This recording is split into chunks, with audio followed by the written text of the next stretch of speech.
menjadi dua corak, Ahlul Bait versi Ahlus Sunnah dan Ahlul Bait versi Rafidah.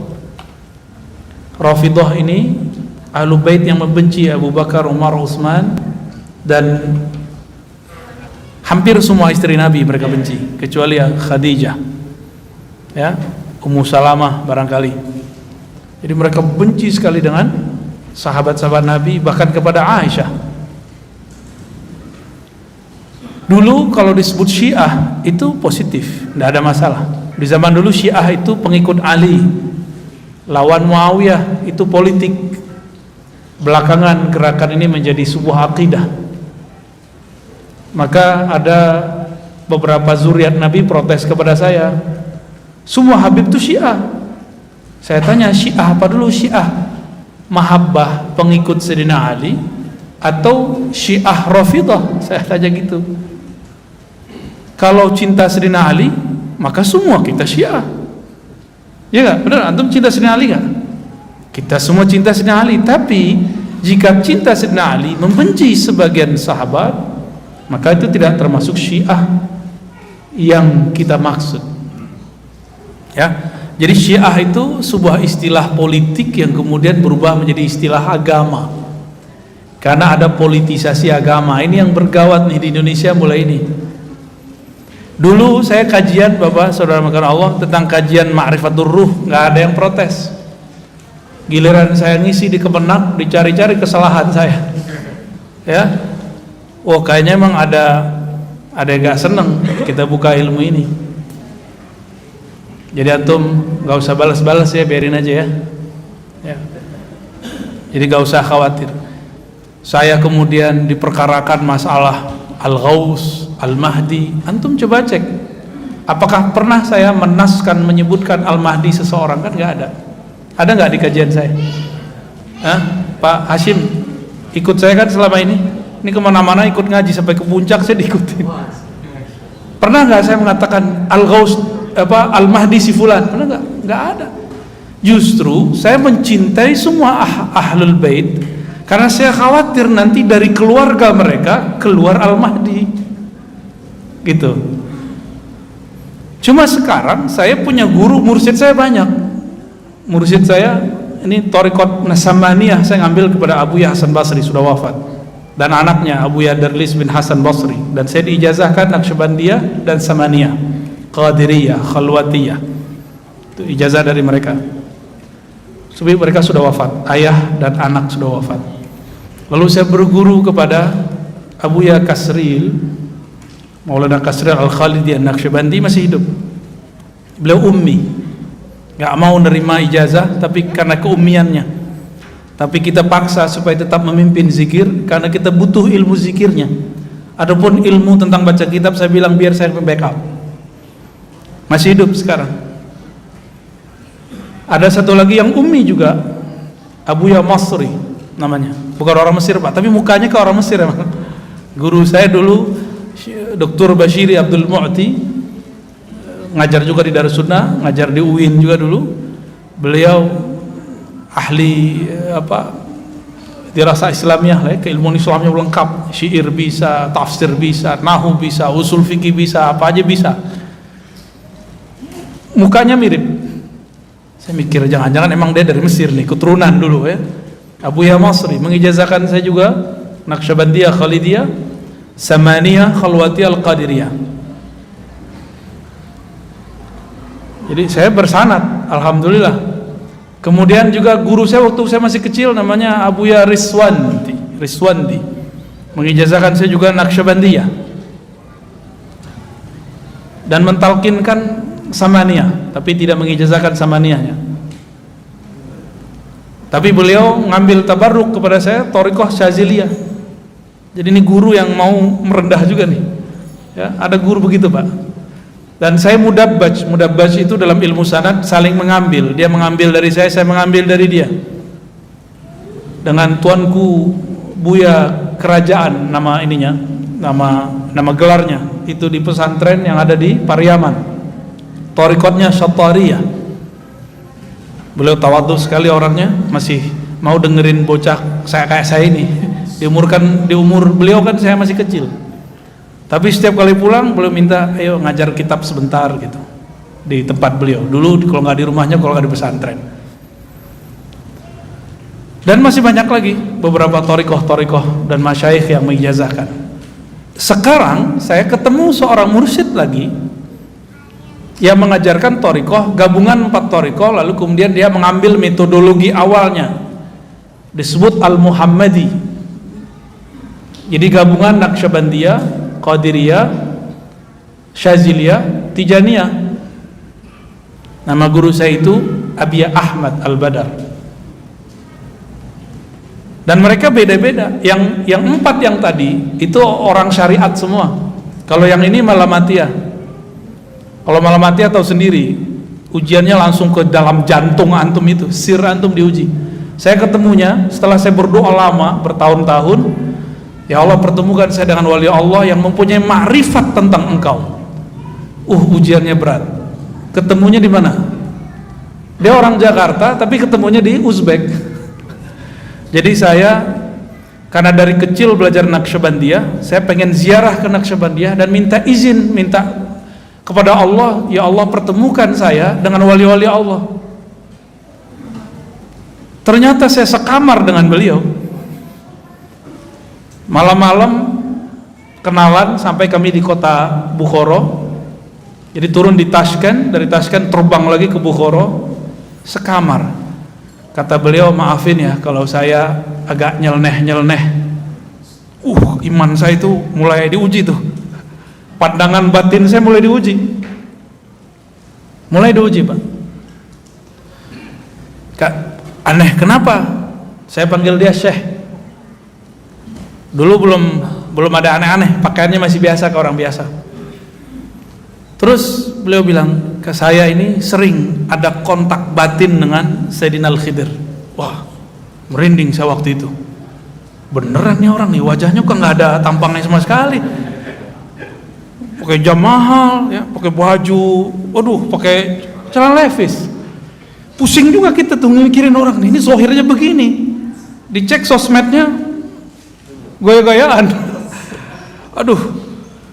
Terus saya kan karena khawatir tidak mau mengulangi kesalahan yang dulu diberitakan Allah dalam surat Al-Kahf. Itu bukan salah dosa tapi salah adab. Sayyidina Musa ingkar gak ke Nabi Khidir? Ya, saya gak mau mengingkari hal yang sama lagi. Maka saya dalam hati, ya Allah, jika ini benar tolong kasih saya pertanyaan yang membuat dia tidak tersinggung. Maka saya bertanya, Syekh, kalau saya ketemu Nabi Khidir dalam batin, di dalam rohani, itu cara taunya gimana? Itu bahasa halus daripada saya mau nanya gini ke dia, muka kayak kamu ketemu Nabi Khidir, tahu dari mana tuh Nabi Khidir gitu. Mau nanya begitu, tapi batin saya mengatakan tanya baik-baik, siapa tahu dia beneran. Maka saya bertanyalah, Syekh, kalau saya yang ketemu Khidir, Balia bin Mulkan, itu tahu benernya gimana? Langsung dia tunjuk dada saya, kamu kan punya sir dalam dirimu. Merinding saya ditunjuk begitu. Kamu punya sir dalam dirimu. Sirmu itu ada ruh di dalamnya. Ruh kenal dengan ruh, sir kenal dengan sir. Di situ saya mulai berhati-hati dengan orang ini. Gak boleh suzon sama sekali. Suzon lewat kita. Nah itu ceritanya. Maka selama pandemi saya dapat hadiah itu. Hadiah mulazamah, diminta beliau ngajar hikam di tempatnya. Jadi ceritanya saya diminta ngajar hikam di tempatnya. Ar-Razi bisa ngajar hikam nggak? Oh siap, saya ngajar hikam lah di sana. Waduh, saya diuji Pak. Ngajar hikam orangnya main PS. Hikam kan mengajarkan berbaik sangka, benar nggak? Dia main PS, saya bisa nggak baik sangka sama dia? Selesai saya ngajar hikam, saya duduk bersama beliau, nemenin beliau main PS. Ternyata beliau ini satu napas nggak pernah lupa kepada Allah Subhanahu Wa Taala. Jadi ketika main segala macam, ntar ada sirnya turun, diambil kertas, dia tulis. Saya mau nanya waktu itu, Syekh, ente tahu nama ruh, dalilnya mana? Ada nggak ulama terdahulu yang ngomong nama ruh? Jadi dulu saya termasuk meragukan nama ruh, ya, termasuk yang meragukan nama ruh. Dan itu kepala saya mau pecah, Pak, mau ngomongin masalah nama ruh.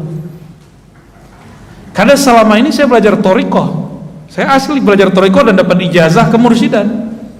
Beda dengan orang di luar sana yang anti dengan masalah ini, dia belajar thariqahnya cuma lewat kitab atau cuma baca rotib-rotib aja, nggak pernah suluk 40 hari, nggak pernah suluk sekian hari, nggak pernah ikut suluk tarekat apa.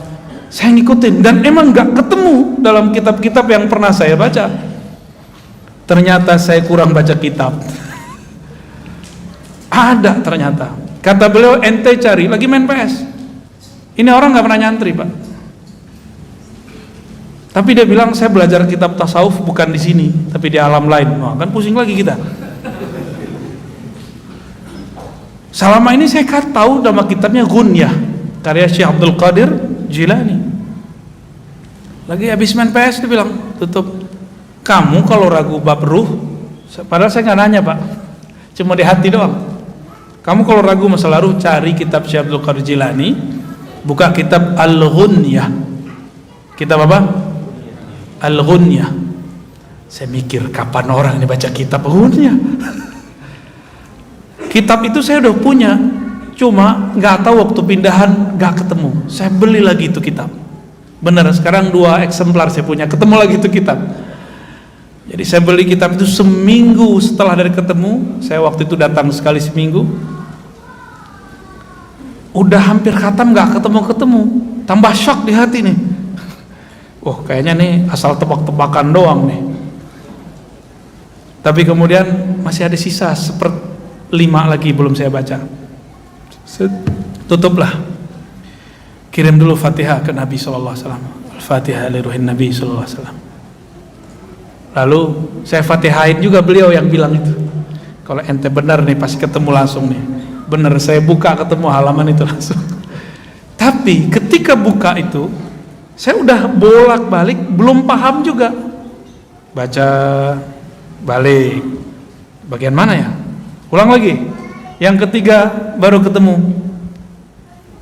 Jadi ketika seseorang jadi murid, ya, ini ada orang jadi murid nih.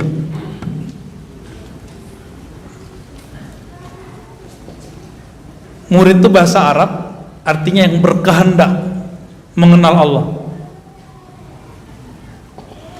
Udah jadi bahasa Indonesia ya?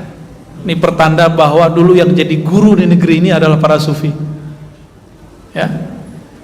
Murid ini jika sudah mengenal Allah, maka Allah lah yang mengenalkan dirinya. Disebut murad. Ini thariqat lama di zaman dulu.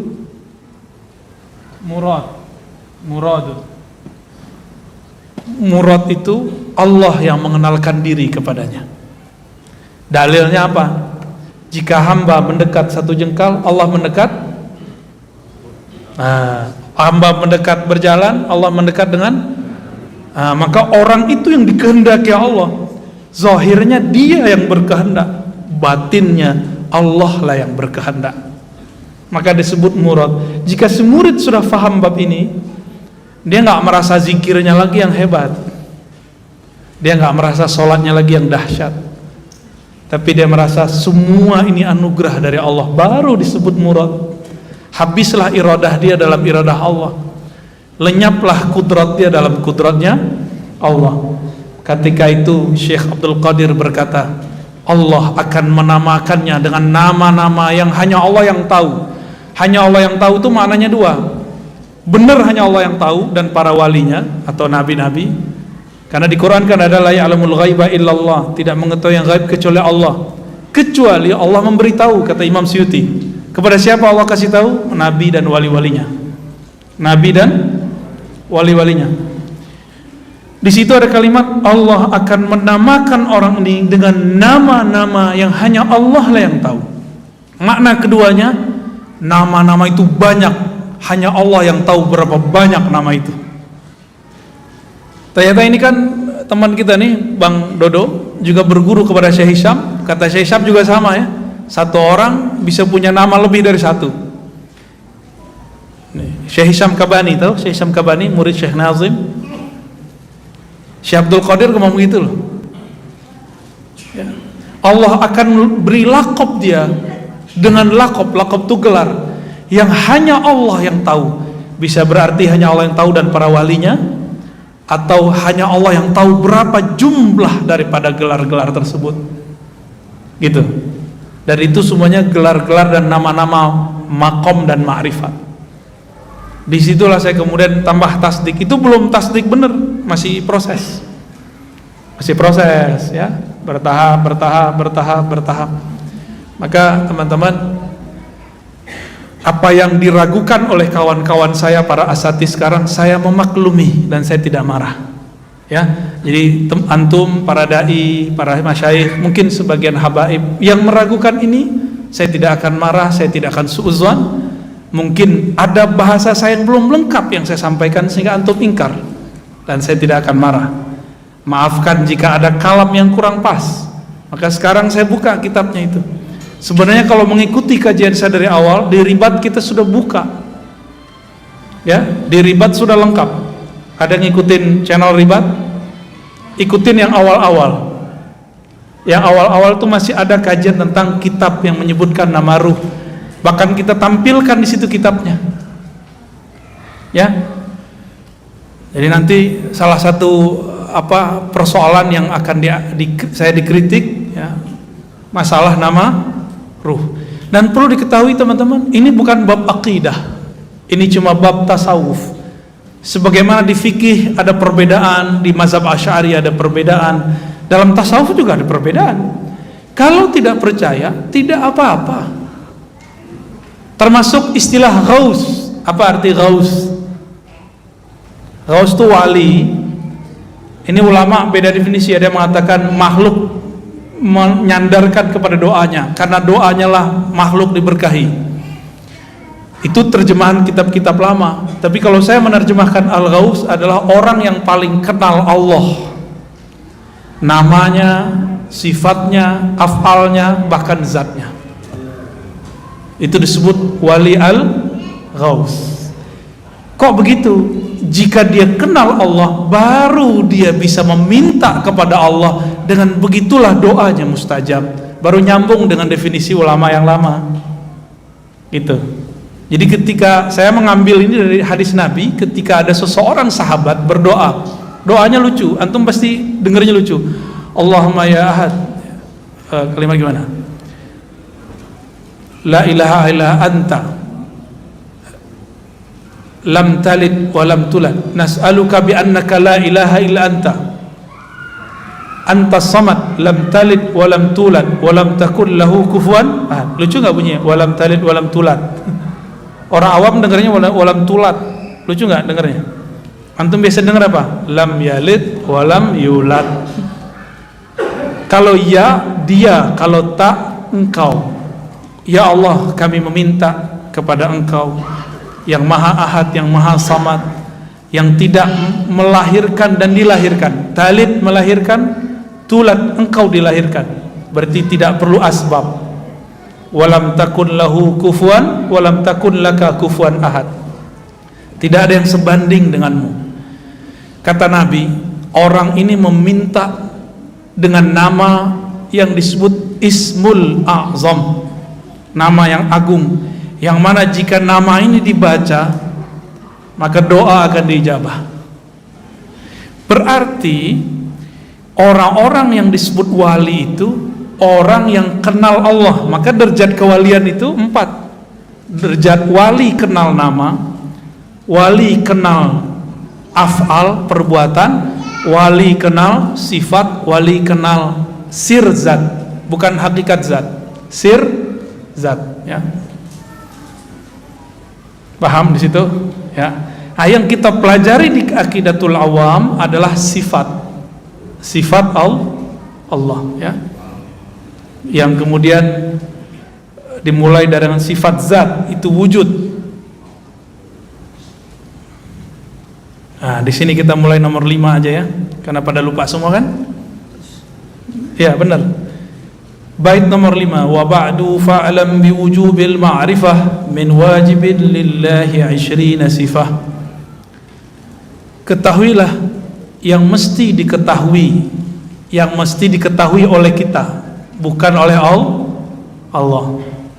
Min, di antara yang wajib diketahui, Allah memiliki 20 sifat. Bagi siapa diketahui? Bagi kita. Sifat Allah banyak enggak? Antum nanti saya sebut beberapa nama aja udah pusing ntar. Gimana kalau kita ajarin semua sifat? Ya, kiamat belum udah nyampe, belum selesai itu. Jadi 20 sifat itu bukanlah batasan nama Allah. Tolong diingat-ingat. 20 sifat bukan batasan nama Allah. 20 sifat itu kira-kira batas akal kita kuat memahaminya. Paham di situ ya? Oke. Yang pertama apa? Fallahu mawjudun. Allah itu mawjud. Nah, wujud itu ada dua. Boleh Mancung dibantu hapus. Fallahu mawjudun. Allah itu mawjud. Apa arti mawjud dalam bahasa Indonesia? Ada. Mawjud itu nama yang ada, sifatnya disebut wujud. Maka kita sering menyebut wujud kidam, bukan Allah mawjud kan? Wujud kidam baqa.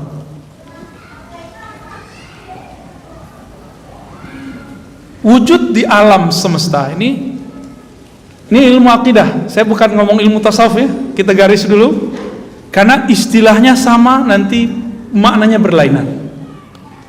Istilahnya sama, nanti maknanya berlainan. Wujud ini dibagi dua aja. Kalau ulama sih bagi tiga ya. Kita bagi tiga. Wajib, disebut wajibul wujud, yang mesti ada, yang tidak mungkin tidak ada. Ulama ahli akidah, ahli kalam menggunakan akal dan nakal. Nakal Quran, dalil teks, untuk menetapkan wajib wujudnya Allah. Allah itu wujudnya gimana sih? Jadi gimana metodenya? Akal dan nakal. Tapi coba antum ngomong sama non muslim, bisa nggak pakai surat kulhu? Dia nggak percaya, maka akalnya dulu yang ditembak. Ya, kita ajak dia mikir. Mungkinkah air ini tidak ada yang buat? Nggak mungkin. Ini orang-orang non muslim nih yang ateis. Mungkinkah masjid ini tiba-tiba terjadi aja? Dia pasti bilang nggak mungkin. Kita gedein lagi. Mungkinkah bumi ini tidak ada yang buat? Oh nggak mungkin, mesti ada. Jika satu botol ini aja ada yang buat, masa alam semesta nggak ada yang buat? Maka ini disebut wajibul wujud. Mesti ada. Mustahil tidak ada. Mustahil tidak ada. Itu kalau di matematika, negatif kali negatif, jadi apa? Itu yang disebut wajib. Wajibul wujud, yang wajib wujudnya, yang akal kita akan mustahil mengatakan dia tidak ada. Cuma akal hanya sampai mengatakan dia ada, titik gitu. Terusannya dia mesti menggunakan dalil-dalil Al-Quran dan Sunnah. Inilah kehebatan ahlul kalam. Perbedaannya dengan filsafat. Filsafat sampai kepada keyakinan bahwa alam ini ada yang mencipta. Karena filsafat itu dulu juga turunan ajaran para nabi, tidak seperti yang dikarang-karang oleh kelompok anti filsafat yang mengatakan filsafat ini buatan Aristo. Bukan. Filsafat itu dulu sudah ada semenjak zaman-zaman para nabi. Aristoteles dalam riwayat yang dinukil oleh Syahrastani adalah seorang murid yang terhubung kepada Nabi Sulaiman. Nabi Sulaiman nabi bukan? Gimana? Kira-kira mau anti filsafat? Ya. Kita cuma anti filsafat yang membuat kita mengingkari Allah gitu. Jika ada ya biarin aja. Tapi kita nggak butuh kok filsafat. Kita sudah ada ilmu akidah. Antum sudah punya ilmu akidah. Tapi kalau mau tahu, saya dosennya. Tapi juga dosen hadis. Lebih lama ngaji hadis, itu aja bedanya. Maka saya tidak menghadas-hadaskan filsafat, karena kita tahu hakikat filsafat itu apa. Nggak seperti yang dibayangkan mereka. Ya, ini wajib. Dan yang wajib wujud itu cuma Allah Subhanahu wa ta'ala. Ada wujud yang lain, disebut mungkin.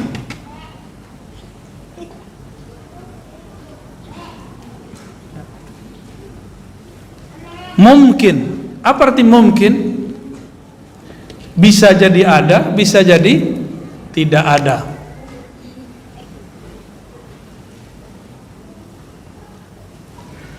Mungkin ini udah jadi bahasa Indonesia, mungkin. Ada mungkin secara, ini ada dua ya.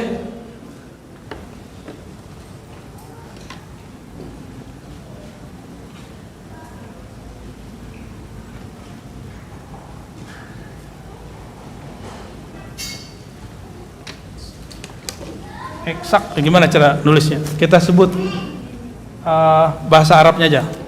Tabi'i.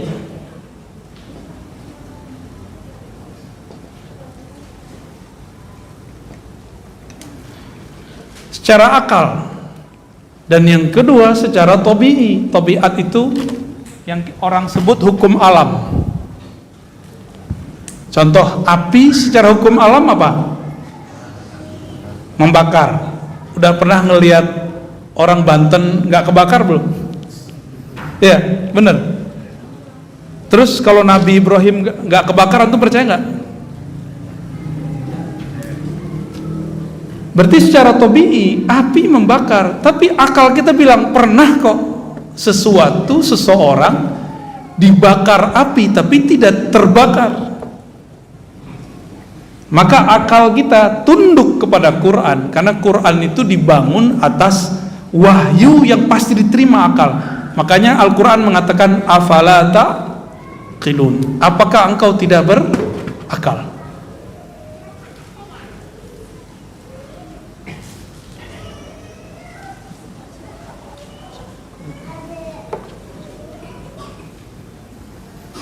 Jadi akal itu beda dengan logika. Akal beda dengan logika. Logika itu bahasa Arabnya mantik, logik.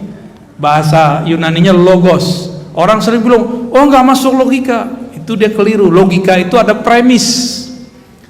Kalimat satu, kalimat dua, kalimat tiga. Nah itu namanya logika. Contoh gini,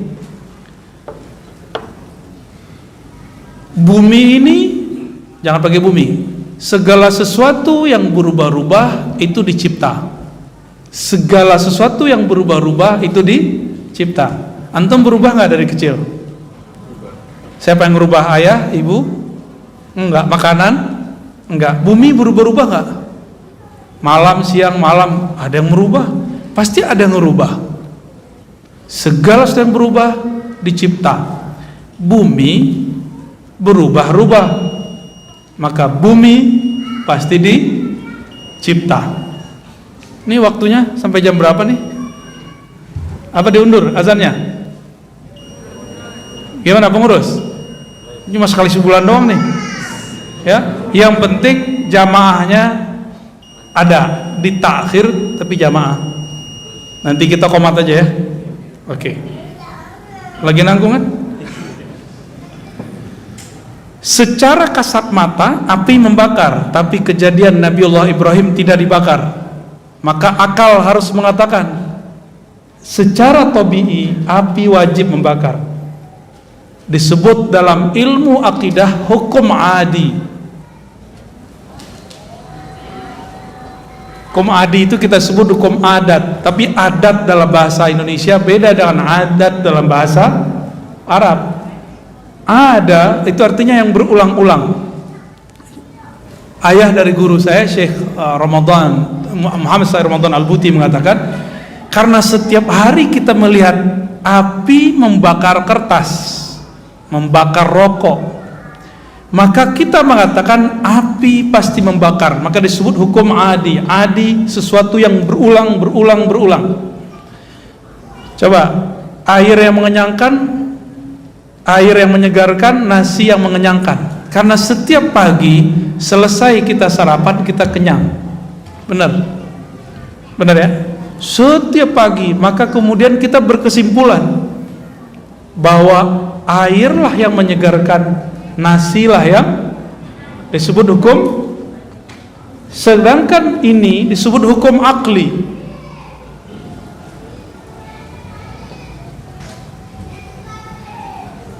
Afala ta'qilun, kata Allah. Hukum akli. Hukum akli, dia melihat celah bahwa sebenarnya bukan air yang menyegarkan. Kenapa? Bukan air yang membuat kita kemudian masih bertahan hidup. Karena ada Ashabul Kahfi 309 tahun tidak makan, tidak minum, hanya tidur dan masih hidup. Benar? Ya. Gimana? Udah mulai connect? Beda akli dengan adi, beda hukum akal dengan hukum alam. Beda ya? Itu sebabnya akal bisa menerima yang disebut keramat dan mukjizat, tapi hukum tabi'i nggak bisa. Hukum adi nggak bisa terima. Disitulah berbeda pendapatnya seorang ulama sufi dengan seorang ahli filsafat namanya Ibnu Sina. Ibnu Sina bilang kalau batu dilempar ke atas pasti jatuh. Dia ngomong hukum berat massa. Ini beda aliran dengan yang lain, pakai tarik menarik, magnet. Ini dua aliran nih. Saya mau tanya, jatuhnya batu dari atas ke bawah karena bumi menarik atau karena berat? Itu udah dua aliran tuh dalam ilmu eksak.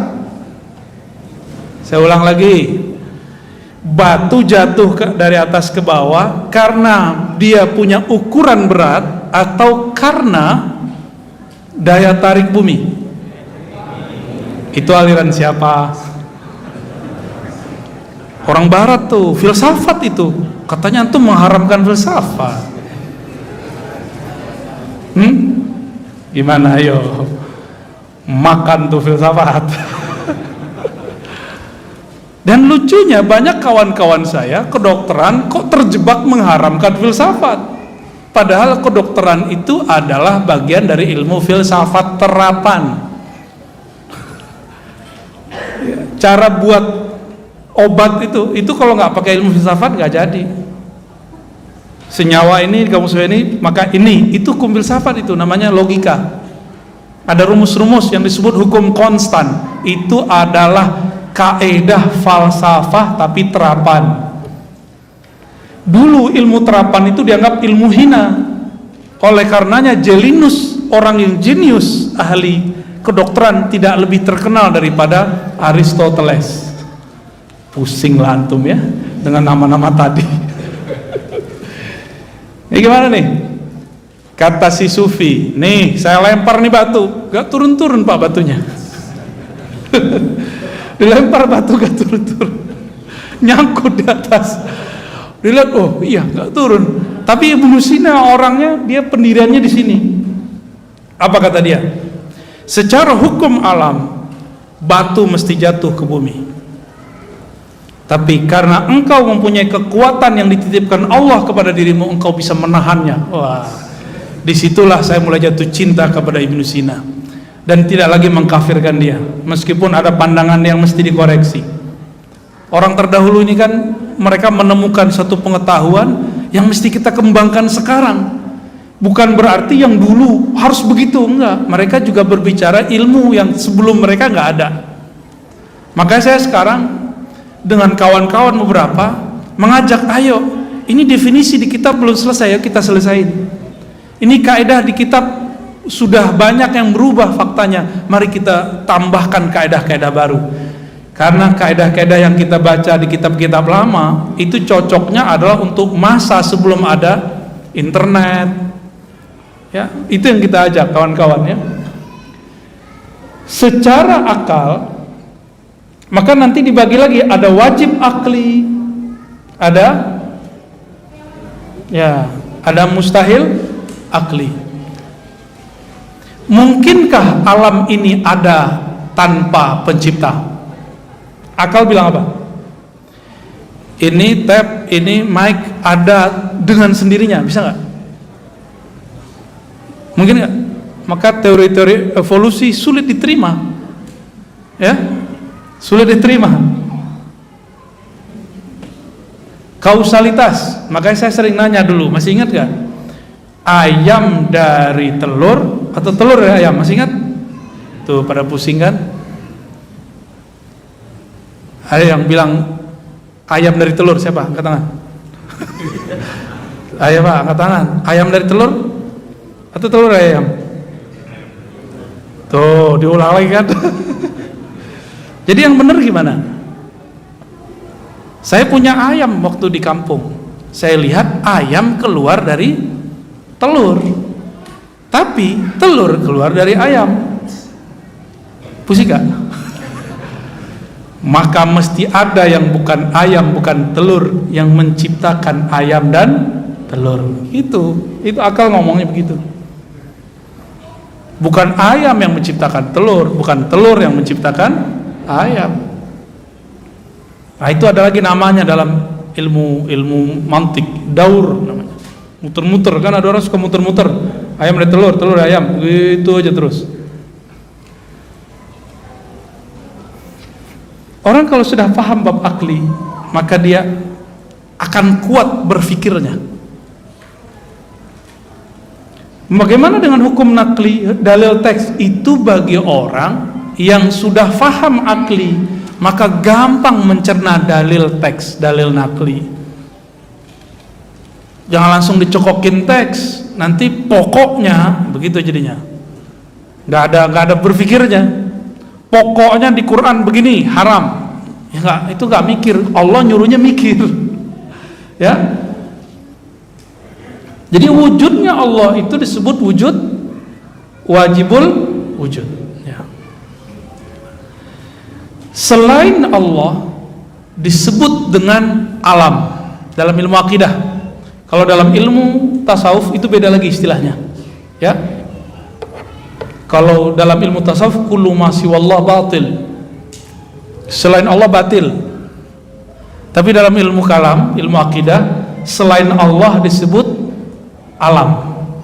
Alam dicipta. Tapi ingat, ini kaedah dibuat oleh akal. Dan setiap kaedah yang dibuat akal mesti ada pengecualiannya. Likulli qaidatin musnasnayat. Setiap kaedah mesti ada tasnayat, pengecualiannya.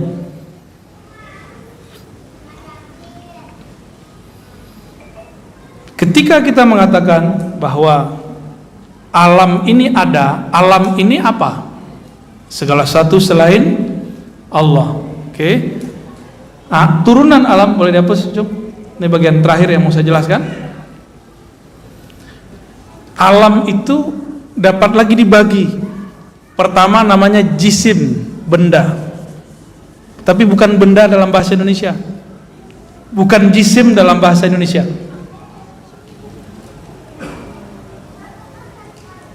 Alam itu mungkin.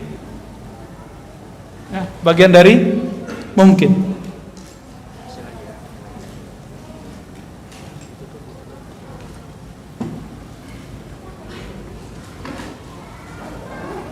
Ini istilahnya Pak, saya susah membahasakannya, tapi saya terjemahin ya. Jisim itu benda, arad itu sifat atau kondisi.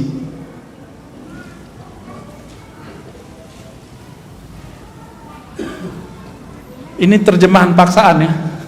Sampai hari ini belum ketemu terjemahan yang pas. Jisim benda, sifat, kondisi. Contoh, ini apa namanya? Whiteboard. Oke, papan tulis putih, itu aja, itu bahasa Inggris, Pak. Papan tulis, bener nggak? Ini papan tulis, warnanya apa? Oke. Apakah putih itu papan tulis? Ini putih nggak? Tapi bukan papan tulis. Muka saya putih nggak, Pak? Untuk Bapak putih lah ya. Ini putih, apalagi? Itu cat putih nggak? Oke. Sifat atau kondisi salah satunya warna. Di warna disebut dengan arad. Dia ada pada benda. Benda itu dibagi dalam ilmu akidah jadi dua, benda kasar, benda halus. Saya tambahkan yang ketiga, nuriyun, cahaya. Jadi di kitab cuma dua, Pak. Kasar, halus, cahaya. Ini ijtihad, bisa jadi salah, bisa jadi benar, tapi insya Allah ini benar. Kasar, halus, nuriyun, bersifat seperti cahaya. Kasar contoh, ini kasar apa halus? Kasar. Bertempat nggak? Halus, udara. Udara bertempat nggak? Nggak bertempat, Pak. Udara, salah satu sifat udara masuk seperti air. Dia masuk ke tempat yang kurang massa udaranya, seperti air. Kadang udara itu ada kelembabannya, ada airnya, Pak. Lupa ya. Ini saya yang kuliah agama, Bapak kuliah umum, masa lupa? Udara itu adalah kelembabannya nggak? Ada. Terus cahaya, itu kelihatan cahaya? Cahaya butuh ruang. Ada ruang nggak yang ditempati? Ada ruang. Maka benda itu punya karakter. Apa karakternya? Termasuk ini, bertempat. Berarti alam bertempat gitu. Warna tempatnya di benda, benda bertempat di fisik tempat yang lain. Coba bayangkan ada whiteboard tapi bukan di satu tempat, bisa nggak? Nggak bisa. Kalau Bapak bisa mikir, berarti otaknya masalah tuh. Memikirkan suatu benda tidak pada satu tempat. Coba lihat, alam ujungnya ini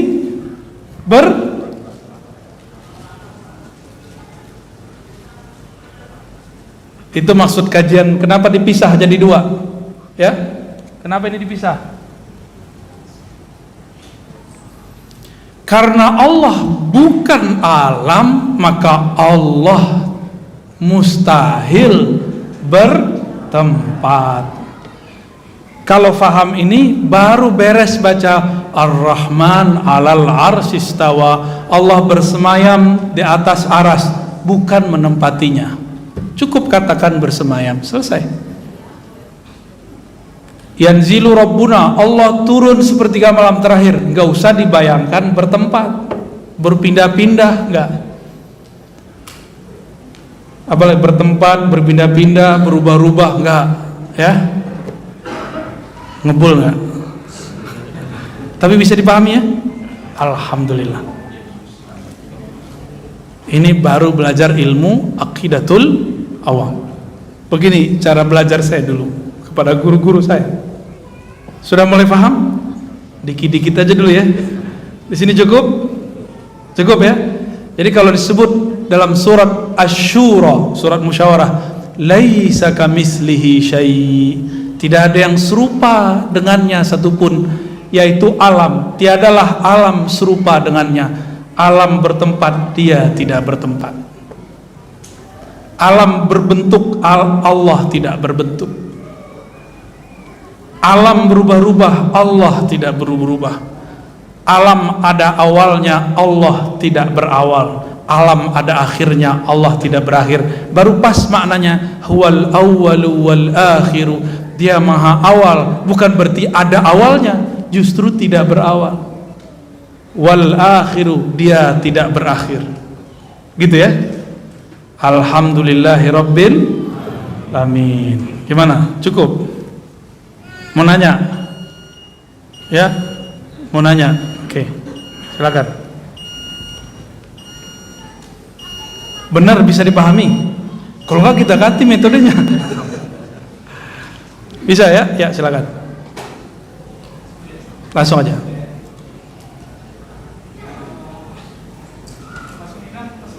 Indonesia aja, karena ini orang Indonesia.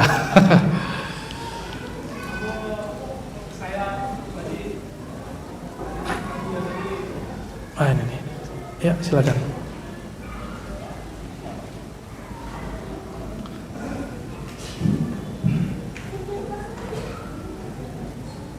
Assalamualaikum warahmatullahi wabarakatuh. Assalamualaikum warahmatullahi wabarakatuh. Aku bertanya atau ya. Siapa dan Abu ini saya imam di pribadi saya waktu dia masih menang itu ada satu tahun yang menurut saya. Maksudnya katanya banyak. Kenapa beliau tidak ini tiba-tiba ya? Ya. Kenapa beliau tidak berkuat? Kenapa tidak apa namanya? Maksudnya itu Menolak. Ya. Kemenangan. Betul. Itu dari berpikir sama saya. Terus ada jawabannya nggak? Belum. Oke, baik. Terus kemarin itu saya mengamalkan Yahya dan Ayub, tapi masih masih banyak itu ya. Artinya banyak yang rusak ini. Mungkin secara permata nggak bisa dengan Buya, saya beramal ya. Amalan lah gitu kan. Gimana bisa memperbaiki itu ya. Oke, baik. Baik. Itu dari Ya. Antum nanya kayak beliau juga nggak? Kenapa saya ngisi di Kemenang? Udah tahu kan? Ya. Saya diundang sebelum masalah Gus Menak itu. Oke. Itu pertama. Kalau janji mesti ditepati. Saya mau nanya, mereka Muslim nggak? Oke, mereka Muslim? Kalau saya bikin janji dengan mereka, saya wajib nggak menepati? Jangan dibayangkan honornya, Pak. Honornya kecil. Jangan tanya honor, antum suuzon mana? Dosa tuh. Ya. Saya diperintah oleh salah satu guru saya. Dulu kan saya nggak mau masuk ke wilayah itu sama sekali. Kalau tidak ada di antara kita yang berdakwah di kalangan umara, maka nanti ada kelompok ekstrim yang akan masuk. Kamu harus masuk. Maka saya katakan labbaik ya syekhi. Baik Tuan Guru, saya terima mandatnya. Maka mulailah habis itu besoknya itu ada orang dari Kemenak ngundang saya. Dan saya terima. Kemudian terjadilah kasus video itu yang dipotong itu. Dan saya berjanji kepada teman-teman, saya akan sampaikan keluhan antum. Dan saya sampaikan. Coba kalau saya nggak diundang, siapa yang mau nyampein? Saya sampaikan. Dan ternyata orangnya humble dan saya bilang, Gus, minta maaf saja. Meskipun maksud antum bukan itu, minta maaf saja. Tapi ternyata kayaknya beberapa timnya tidak berkenan. Cukup buat klarifikasi lewat tulisan. Saya bilang, mesti video.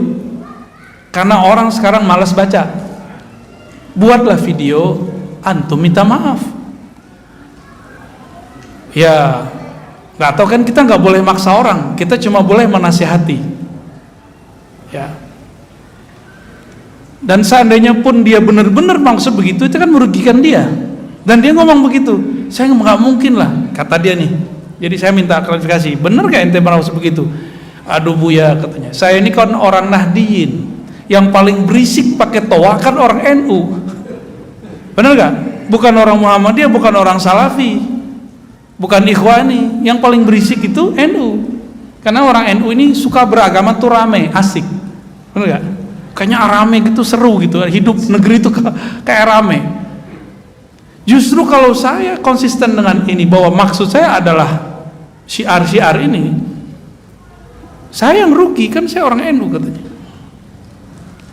Ya terserahlah, walau alam. Yang penting kalam-kalam nasihat saya sampaikan. Kalam nasihat saya sampaikan. Dan nyampe nasihat kasar-kasar atau lembut kalau kita nasihatin orang? Atau ngomong lewat YouTube, "Oi, orang kafir. Menak kafir," gitu nggak ngomongnya? Itu bukan ngasih nasihat, itu namanya caci maki.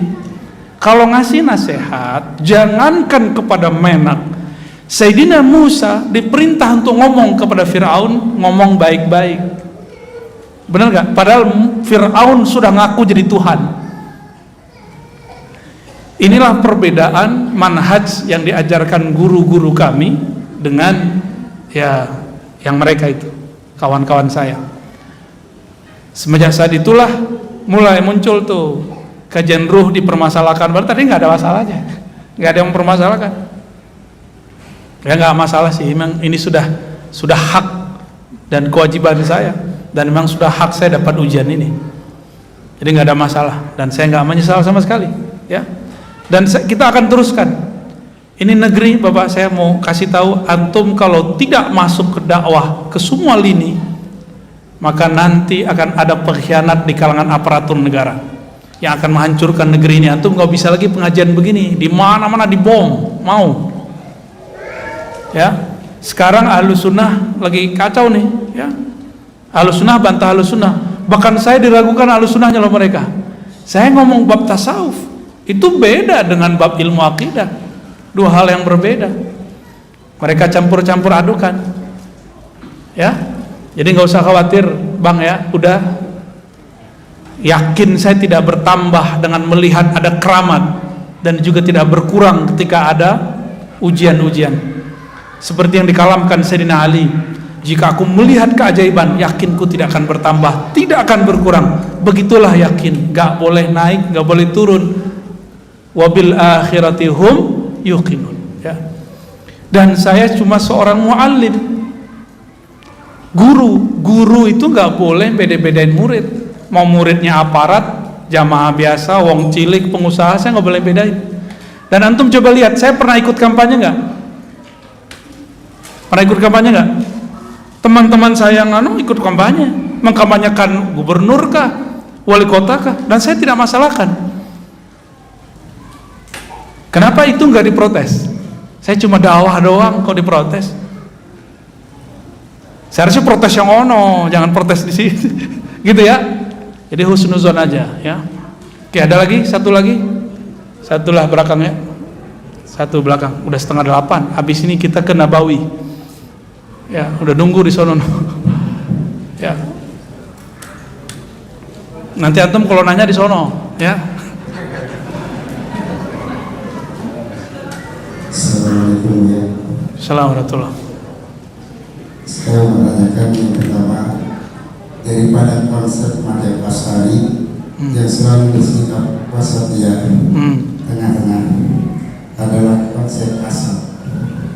Mohon beliau gambarkan konsep tersebut dengan ibarat yang mudah dipahami bagi orang awam seperti saya.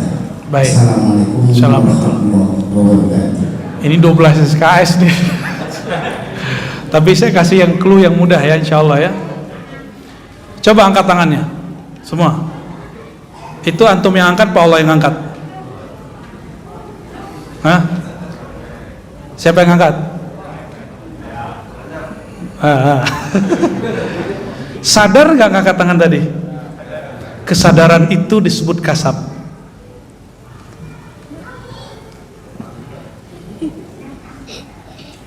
Kasab itu artinya usaha. Inilah yang dipertanggungjawabkan nanti di akhirat. Laha ma kasabat wa 'alaiha maktasabat.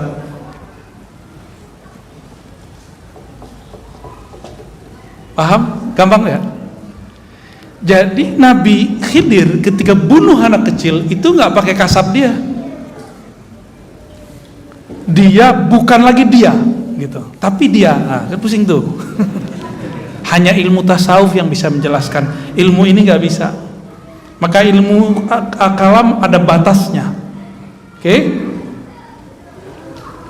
Mudah dipahami? Coba antum ngelirik seorang cewek yang buka aurat. Matanya ngelirik atau matanya ditarik oleh orang itu. Siapa yang salah? Mata kita yang ngelirik. Kita melirik dia, itu disebut kasab. Itu yang kita tanggung jawab di hadapan Allah nanti. Oke? Sudah paham? Nah, ini versi gampangnya. Kalau versi sulitnya nanti ada namanya Jabariyah, ada Qadariyah, ada Ikhtiar, ada Qudrah, ada Irada, ada Kun, ada Fayaqun, macam-macam. Iya, pecah tar kepalanya. Pelan-pelan Pak ya, karena ilmu ini mesti saya suapin pelan-pelan. Karena ilmu ini dulu adalah santapan santri di pesantren, santapan mahasiswa di kampus. Sekarang saya turunin karena saya anggap masjid ini pesantren terbuka. Jadi kalau antum disebut saya santri siapa? Santri terbuka, bukan santri kilat. Oke, cukup. Mungkin yang masih ada waktu silakan ikut ke Masjid An-Nabawi. Kita tutup dan kita sholat berjamaah. Allahumma sholli ala Nabi Muhammad. Subhanakallahumma wa bihamdika asyhadu an la ilaha illa anta astaghfiruka wa atubu ilaik. Assalamualaikum warahmatullahi wabarakatuh.